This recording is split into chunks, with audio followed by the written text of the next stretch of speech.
Good evening, First Baptist Church of Jasper, Georgia. It's Wednesday night, and I'm glad that you were joining me, taking a few minutes of your time for our study tonight. Tonight kicks off a 3-week series called The First to Follow. So many of us have followed Jesus, or have tried to follow Jesus throughout our lives, whether it's been 5, 10, 15, 20, or more years, or maybe just a few months. And we've realized that following Jesus is hard. It's not always something that we want to do, but as we think about it, we have to begin to think about the first to follow. And when I say the first, I mean the disciples. You know, we have the scripture references to look back on, to see where these and we've had our families possibly teach us about faith, but these guys were new to it. These first followers of Jesus didn't have a clue until they met this guy. And as Jesus began to live and talk, they began to understand how to live. But as you saw throughout the scriptures, these 12 disciples they made mistakes. They put their foot in their mouth. They did things, and Jesus said, you don't understand what you're talking about. You don't understand what you're doing.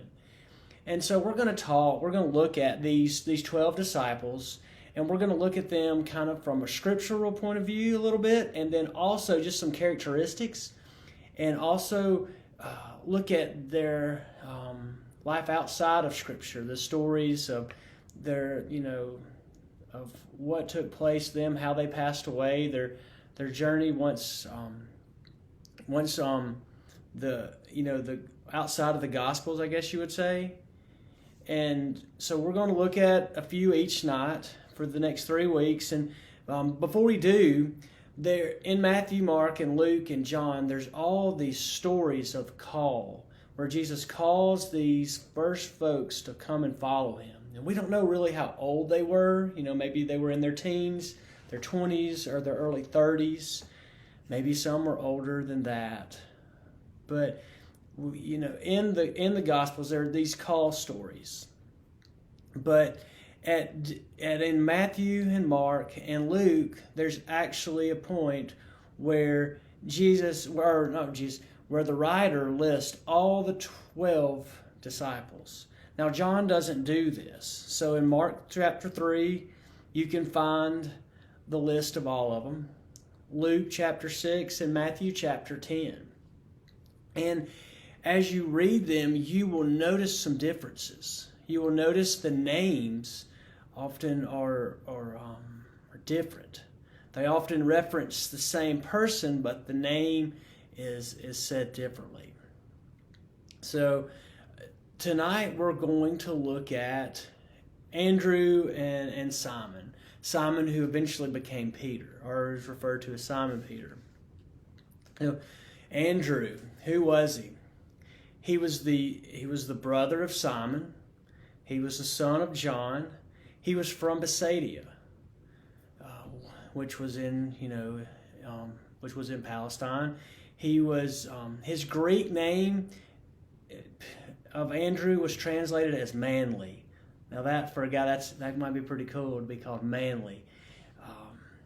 But John's gospel, Andrew was also one who not just was a disciple of Jesus, but he was a disciple of John the Baptist. He was also the one that Jesus called first, and he ran and got his brother. He was not always in the inner group of the disciples, the one that went up to the mountain of transfiguration, the one who went in the Garden of Gethsemane that was close to him. So I guess that he wasn't in Jesus' inner circle. The Gospel of John, often you can see Andrew with Philip. Andrew also had this characteristic about him that he was constantly bringing people to Jesus. He brought the boy with the fishes and the loaves to Jesus. He brought the Greek pilgrims to Jesus. Now, Andrew was not mentioned anywhere else in the New Testament like the other disciples may have been. In the letters, in Acts, but Andrew wasn't mentioned. But yet he's famous in the legend of the early church. He eventually, after, I guess, Jesus' life on earth, he went to Scythia, which was north of the Black Sea, and began some missionary work. He was considered a patron saint of Russia. He was later crucified and described as a martyr. We don't know really the time of his death. Well, some of the apostles, we will know their time, but we don't know his. The 3rd century, though, there was a book that was created called the Acts of Andrew, which was fascinating, something we don't often see, we don't often talk about.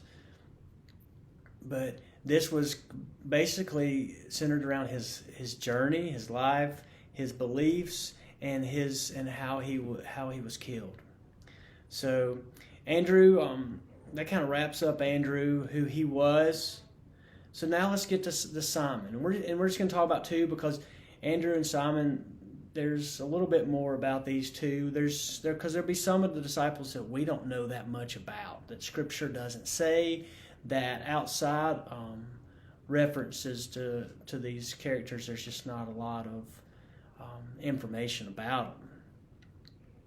But of another man who walked intimately with Jesus, one who we often talk about a lot in the Scriptures, was Simon.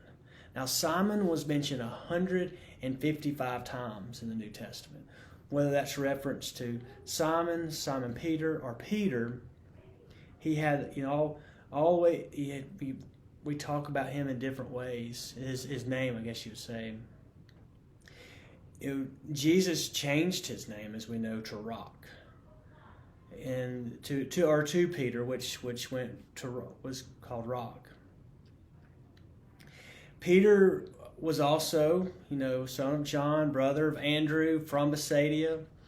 He also had a home in Capernaum, and he was one of the few disciples where it was mentioned that in the Scriptures that he had a wife, and that he took his wife on missionary journeys. There's references to this where the other disciples, we don't know much about their family relationships.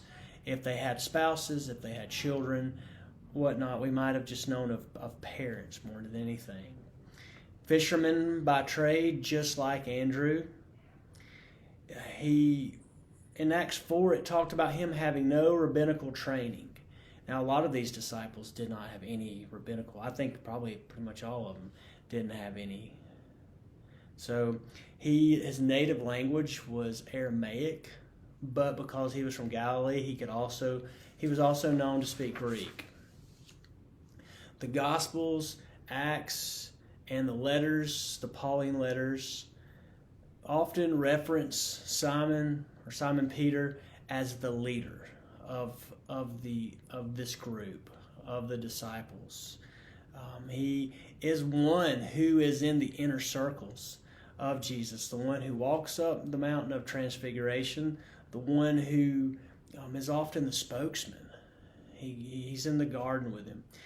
Now, Mark, his portrayal of Peter is not as flattering. It's in chapter 8 where Jesus calls Peter Satan, or when in chapter 14 where Peter calls a curse down on Jesus, invokes a curse on Jesus rather than himself. So, and Peter was someone, I think, that had a lot of gusto, a lot of zeal, a lot of passion, and I think a good guy, but he just often probably just stuck his foot in his mouth. His heart meant well.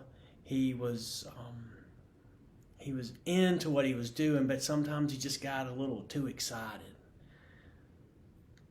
Now, Luke omits both of these stories, doesn't talk about them.